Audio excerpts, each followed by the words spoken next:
Welcome my dear rockets, कैसे हैं आप सभी। Last man on earth season 2 को लेकर हम आ चुके हैं। दोस्तों, पहले सीजन की एंडिंग में हमने देखा था कि हमारे टैंडी भैया को वो गंजा फ्लिप रेगिस्तान में मरने के लिए छोड़ देता है, जिसके बाद करोल वहां पर आकर उसे बचाती है और फिर दोनों एक दूसरे से वापस प्यार करने लग जाते हैं और यहीं से होती है दूसरे सीजन की शुरुआत। सीजन की शुरुआत में हम शहर में एक बड़े से फाइटर जेट को देखते हैं जो सीधे आकर एक सुपरमार्केट के सामने रुकती है। फिर जेट के अंदर से करोल बाहर आकर सुपरमार्केट में शॉपिंग करने लगती है, जिसके बाद हम टैंडी को देखते हैं जो कि जेट चला रहा है और एज यूजुअल वो जेट के बटन्स के साथ छेड़खानी कर रहा होता है, जिससे होता यह है कि जेट से एक बॉम्ब नीचे गिर जाता है। लेकिन अपनी हरकतों से बाज न आते हुए टैंडी बॉम्ब को वहीं छोड़कर चला जाता है। अब यहाँ से करोल और टैंडी व्हाइट हाउस पर जाते हैं, उसे अपना ही घर समझकर उसके अंदर ही दोनों तरह तरह की हरकतें करते हैं, जिससे हम समझ सकते हैं कि अब करोल के अंदर भी टैंडी की आत्मा जा रही है। रात में दोनों फिर इंटीमेट होते हैं, जिसमें इंटीमेट होते हुए करोल बड़ी खुश होती है, लेकिन कोर्स पूरा करने के बाद वो बहुत दुखी हो जाती है क्योंकि उसे अपने पुराने घर की याद जो आ रही थी, उसे अब अपने पुराने घर पर जाना है।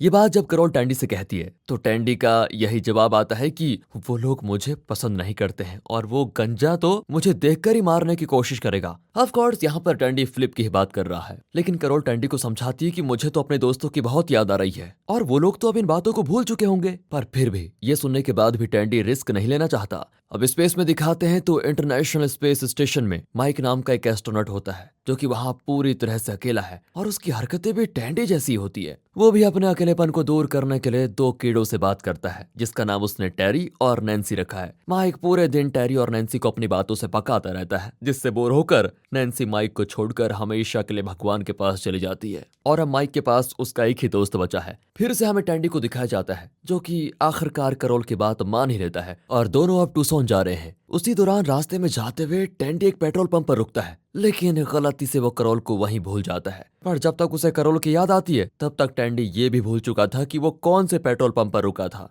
फिर टैंडी करोल को ढूंढने के लिए वापस अपने पुराने घर पर जाता है जो कि पूरी तरह से जल चुका है। उसे वहां पर भी करोल नहीं मिलती। वहां कुछ देर बिताने के बाद वो वापस हर पेट्रोल पंप को चेक करते हुए आगे बढ़ता है, लेकिन उसे अब भी सही से याद नहीं आ रहा था कि वो करोल को किस पेट्रोल पंप पर छोड़कर आया है। जिसके कुछ देर के बाद बड़ा डीप सोचने के बाद उसके दिमाग में एक आइडिया आता है और वो कई बलून्स पर करोल आई एम इन टसन लिखकर उसे हवा में उड़ा देता है, ताकि जैसे करोल इसको देखे तो वो टुसोन आ जाए। और टैंडी तो पहले टुसोन पहुंच चुका है। टैंडी ऐसे ट्रेन के डिब्बों पर भी लिख देता है और करोल उसको देख लेती है, जिसके बाद वो टुसोन के लिए निकल जाती है। दूसरी ओर टैंडी एक रोड रोलर पर वही मैसेज लिखता है, फिर उसे करोल के लिए छोड़ देता है, लेकिन गलती से उसी वक्त टैंडी का football friend carry road roller के नीचे आ जाता है और उसे हमेशा के लिए टैंडी की हरकतों से छुटकारा मिल जाता है। खैर, इससे टैंडी को दुख तो होता है, लेकिन थोड़ी देर में वो खुश भी हो जाता है क्योंकि करोल तब उसके हिंट्स को फॉलो करते हुए टुसोन पहुंच जाती है और दोनों वापस एक दूसरे से मिल जाते हैं। इसके बाद दोनों करोल के घर में रहने लगते हैं, जहां टैंडी को मलीशा का लेटर मिलता है जो उसने वहां पर करोल के लिए छोड़ा हुआ था और उसने उसमें लिखा था, हम लोग मैलिबू जा रहे हैं और तुम भी वहां पर आ जाना। उसमें यह भी लिखा होता है कि गलती से भी अपने साथ उस टैंडी बेवकूफ को मत लाना।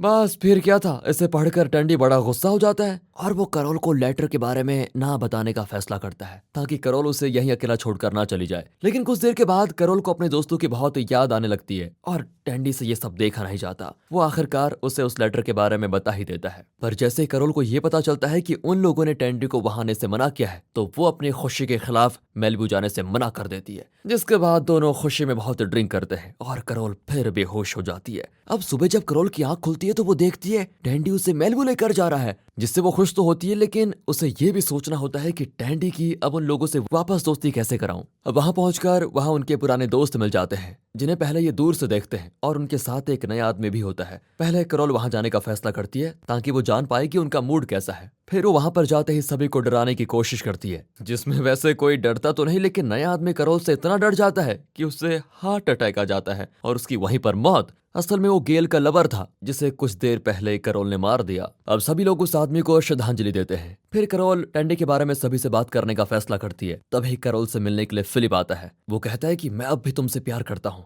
पर इससे पहले कि करोल कुछ कहती, वहां पर एरिका आ जाती है जो फिलिप को किस करके कहती है कि मैं और फिलिप अब रिलेशनशिप में हैं। अब सभी जब बैठकर गेल के पार्टनर के चले जाने की याद में बात कर रहे होते हैं, तभी कैरोल टैंडी की बातें सबके सामने रखती है। सभी बड़े इमोशनल हो जाएं, इसलिए वो झूठ कह देती है कि टैंडी की मौत हो गई। फिर वो टॉड और मलिशा को बताती है कि कैसे टैंडी की मौत हुई थी, ताकि उन्हें भी टैंडी की याद आने लग जाए। लेकिन दूसरी तरफ जब टैंडी को ये बात पता चलती है तो उसे अच्छा नहीं लगता कि कैरोल ने उसे जिंदा रहते हुए मार दिया। यहाँ टैंडी को ये भी टेंशन हो रही होती है कि कहीं फिलिप कैरोल पर फिर से चांस न मारने की कोशिश करे, पर कैरोल उसे बताती है कि फिलिप और एरिका अब रिलेशनशिप में आ चुके हैं, इसलिए वो मेरे पीछे नहीं आएगा। आगे कैरोल टैंडी की याद में बहुत दुखी होने का नाटक करती है, जिसमें वो बीच के पास जाकर काला कपड़ा पहन के टैंडी को याद करती है। नौटंकी। और तभी वहां पर फिलिप आ जाता है। फिलिप असल में चाहता था कि वो कैरोल के साथ वापस रिलेशन में आ जाए। वो कैरोल को वहां पर किस करने की कोशिश करता है, पर किसी तरह कैरोल वहां से निकल जाती है और ये बात आकर टैंडी को बताती है। कैरोल अब टैंडी से कहती है कि देखो, अब मुझसे रहा नहीं जाएगा, मैं सभी को बता देती हूँ तुम्हारे बारे में कि तुम मरे नहीं हो, और जब मैं ऐसा करूंगी तो तुम सभी के सामने आ जाना। जिसके लिए वो टैंडी को एक वॉकी टॉकी भी देती है। फिर कैरोल सबके पास जाती है और उनसे टैंडी के चले जाने पर कुछ कहने के लिए कहती है, लेकिन जैसा कैरोल ने सोचा था उसका बिल्कुल उल्टा होता है। कोई भी टैंडी के चले जाने से दुखी नहीं था, बल्कि वो लोग तो और खुश थे। टैंडी भी ये सब कुछ देखकर बड़ा दुखी होता है। जिसके बाद कैरोल के बुलाने पर भी वो सबके सामने नहीं आता और ट्रक में बैठकर अपने बॉल वाले दोस्तों के सामने रोने लगता है कि कोई मुझे पसंद नहीं करता। अब तक सबको पता चल जाता है कि टैंडी मरा नहीं है, जिंदा है। और कैरोल फिर से टैंडी के बारे में सबको समझाने की कोशिश करती है कि टैंडी अब बदल चुका है, वो पहले जैसा नहीं है। सब कैरोल की बातें सुनने के बाद टैंडी को माफ करने ही वाले होते हैं कि उससे पहले टैंडी गधे वाली हरकत कर देता है और सबके सामने गन लेकर वहां जाता है, ताकि सभी गन को देखकर डर जाएं और उसकी बात को सुने। लेकिन जैसे उसे पता चलता है कि सब उसे माफ करने वाले थे, तो वो सबको बताता है कि गन तो असल में खाली है और वो किसी को भी चोट नहीं पहुंचा सकता। टैंडी की इतना बोलने की देरी थी कि सभी टैंडी को वहां बांध के चले जाते हैं। अगले सुबह मलिशा टैंडी के लिए पानी लेकर आती है, लेकिन हाथ बांधने की वजह से टैंडी पानी नहीं पी पाता। फिर वहां फिलिप गन लेकर आता है, क्योंकि उसे अब भी शक है कि टैंडी बदला नहीं है। वो फिर टैंडी को डराने के लिए हवा में फायर करता है, जिसे सुनकर कैरोल वहां पर आ जाती है। कैरोल को देखकर फिलिप कहता है कि वाह, तुम दोनों तो अच्छा मजाक कर लेते हो। अब कैरोल को देखकर फिलिप कहता है कि अरे मैं तो मजाक कर रहा था। टैंडी तो इतना फ्रस्ट्रेट हो जाता है कि उस जगह से उसे घुटन होने लगती है, इसलिए वो सभी से रिक्वेस्ट करता है कि प्लीज मुझे आजाद कर दो, जिसके लिए कैरोल भी सभी से रिक्वेस्ट करती है। लेकिन टैंडी की एक शर्त पर उसे आजाद किया जाता है कि वो 5 हफ्ते तक अकेले कमरे में रहेगा और यही उसकी सजा है, जिसके लिए टैंडी भी मान जाता है और उसे वहां से आजाद करके एक कमरे में बंद कर दिया जाता है। अब टैंडी रात के वक्त चुपके से खाना खाने के लिए बाहर आता है, लेकिन खाने के सामान एक्सपायर हो चुके थे, जिस वजह से वो उसे खा भी नहीं पाता। तभी मलिशा उसे कमरे से बाहर देख लेती है, जिसके बाद उसे अगले दिन सजा के तौर पर एक बेल्ट गले में पहनाया जाता है, जिससे जब भी वो उस एरिया से बाहर आएगा तो उसे झटका लगेगा। और अब हम ये कह सकते हैं कि टैंडी पे ये मुहावरा बिल्कुल सही बैठता है कि खाया पिया कुछ नहीं। खैर, टैंडी की ये सजा आगे और भी बढ़ जाती है। जब वो जोर से चिल्लाकर बात करने की कोशिश करता है, तब उसे एक और बेल्ट पहना दी जाती है, जो जोर से बोलने पर उसे झटका देगा। ये सब कुछ देखकर कैरोल को बिल्कुल भी पसंद नहीं आ रहा था, क्योंकि आखिरकार टैंडी है तो इंसान और उसके साथ जानवरों जैसा व्यवहार किया जा रहा है। पर फिर भी इतना टैंडी को टॉर्चर करने के बाद किसी को भी टैंडी के लिए दया नहीं आ रही थी। अब एक रात टैंडी देखता है कि घर के पास आग लग रही है, लेकिन सभी लोग अंदर घोड़े बेचकर सो रहे हैं। जिसके बाद वो अकेला आग बुझाने की कोशिश करता है, पर उसके लिए उसे एरिया से बाहर पानी लेने जाना होगा। जिसके बाद टैंडी झटके पे झटके खाते हुए एरिया से बाहर जाता है और पानी लेकर उस आग को बुझा देता है। अगली सुबह जब सभी ये देखते हैं कि रात को यहाँ पर आग लगी थी और उसे टैंडी ने झटके लगाकर भी बुझा दिया, तब वो मान लेते हैं कि टैंडी सुधर चुका है। पर वो फिर भी नहीं चाहते कि टैंडी के बेल्ट्स निकल जाएं। लेकिन टैंडी को वैसे हालत में भी छोड़ना गलत था। जिसके बाद फिलिप को ना चाहते हुए भी टैंडी को सभी बेल्ट से आजाद करना पड़ता है और फिर टैंडी सभी से अपनी पिछली गलतियों के लिए माफी भी मांगता है। अब इन लोगों को खाने की कमी हो रही थी, इसीलिए कैरोल सबके लिए कॉकरोच फ्राई बनाती है, जिसे वैसे तो कोई खाना नहीं चाहता, पर टैंडी के कहने पर सभी किसी तरह उसे खा लेते हैं और बाद में पछताते भी हैं। अब अगले दिन कैरोल सभी के लिए जूस बनाती है, जहां वो जानबूझकर फिलिप को जूस नहीं देती ताकि फिलिप इससे कैरोल पर गुस्सा हो जाए। लेकिन उल्टा फिलिप इस चीज को और अप्रिशिएट करता है, जिसको देखकर एरिका गुस्सा हो जाती है। कैरोल ये देखकर समझ जाती है कि एरिका अब उससे गुस्सा हो गई है, इसीलिए वो उसे समझाने जाती है, लेकिन एरिका उसकी बात नहीं सुनती। दूसरी तरफ टैंडी को टॉड का बहुत बड़ा सच पता चलता है कि टॉड ने अपने लिए बहुत सारा खाना अलग जगह पे छिपाया हुआ है और वो वहां जाकर उन्हें अकेले खाता है। टॉड को जब ये बात पता चलती है कि टैंडी को उसका सच पता चल चुका है, तो वो डर जाता है कि कहीं टैंडी सबको ये सच बता ना दे। लेकिन टैंडी फिर टॉड से कहता है कि मैं कभी गलत लोगों का साथ नहीं दूंगा, और कुछ ही देर में वो टॉड के साथ बैठकर छुपाए हुए खाने को खाने लगता है। टैंडी टॉड से पूछता है कि तुम औरों को ये खाना क्यों नहीं देते, जिस पर टॉड इनडायरेक्टली मना कर देता है कि किसी को नहीं दे सकता मैं। अब दोनों के लिए खाने के कचरे को ठिकाने लगाना बहुत जरूरी था, क्योंकि अगर वो नहीं छुपाते तो इससे सभी को पता चल सकता था। इसके लिए टैंडी टॉड से कहता है कि देखो, कचरे को मैं संभालूंगा। पर टॉड को उस पर भरोसा नहीं होता। अब यहाँ मलिशा को दिखाते हैं, जो नोटिस करती है कि टॉड पिछले 2 दिन से खाना नहीं खा रहा है। और एक बार फिर टॉड कुछ बहाना बनाकर वहां से फिर से पेट पूजा करने के लिए निकल जाता है, क्योंकि उसका माल तो कहीं और ही है। साथ ही टैंडी भी उसको देखकर उसके पीछे पीछे जाने लगता है।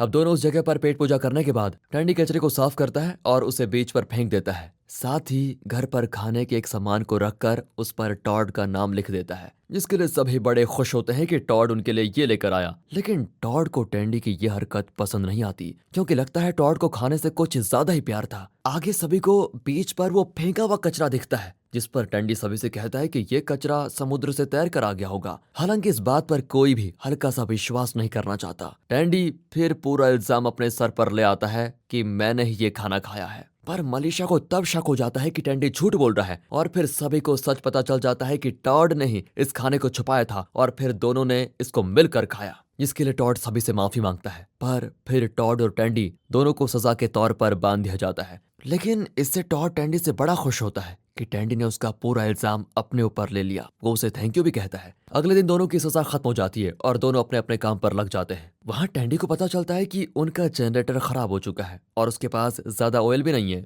टैंडी फिर इस जनरेटर वाली बात को सभी को बताता है और फिलिप ये जानबूझकर सबको कहता है कि अब हम सभी को मेलबू छोड़कर कहीं और जाना चाहिए, जहाँ हमें ज्यादा खाना और बिजली मिल सके। अब इस बात से सिर्फ करोल ही फिलिप से सहमत होती है और वो कहती है कि जब हमारे बच्चे होंगे तो उन्हें अच्छे रिसोर्स की जरूरत पड़ेगी, इसीलिए हमें अभी से कोशिश करनी चाहिए कि अभी से रिसोर्सेज को बचाएं। मनीषा कहती है नहीं, हम बच्चे करेंगे ही नहीं। एरिक और गेल भी मनीषा का ही साथ देते हैं। वो उसकी बात से एग्री कर जाते हैं, जिसके बाद फिलिप नोटिस करता है कि कोई भी उसकी बातों पर ध्यान नहीं दे रहा है, इसलिए वो गुस्से में वहां से चला जाता है। अब दूसरी ओर करोल सबको इस बात पर कन्विंस करने लग जाती है कि हमें बच्चे पैदा करने चाहिए, वो जरूरी है, जिसके लिए वो एक एक करके सभी के पास जाती है, लेकिन कोई भी उसकी बात नहीं मानता। अब हम टैंडी और टॉड को देखते हैं, जो कि जनरेटर की प्रॉब्लम खत्म करने के लिए घर से आगे सोलर पैनल्स को लगा देते हैं, लेकिन उन्हें ठीक से नहीं पता कि सोलर पैनल्स को कैसे मेन सर्किट से कनेक्ट किया जाता है, जिस वजह से टैंडी फिलिप के पास मदद मांगने जाता है और फिलिप उसे गुस्से में मना कर देता है। जिसके बाद दोनों में करोल को लेकर झगड़ा होने लगता है और उसी हाथापाई में फिलिप टैंडी को पंच कर देता है। उसी वक्त सभी लोग आकर दोनों को रोकते हैं और देखते हैं कि फिलिप ने टैंडी को मारा है, जिसके लिए सभी फिलिप को टैंडी से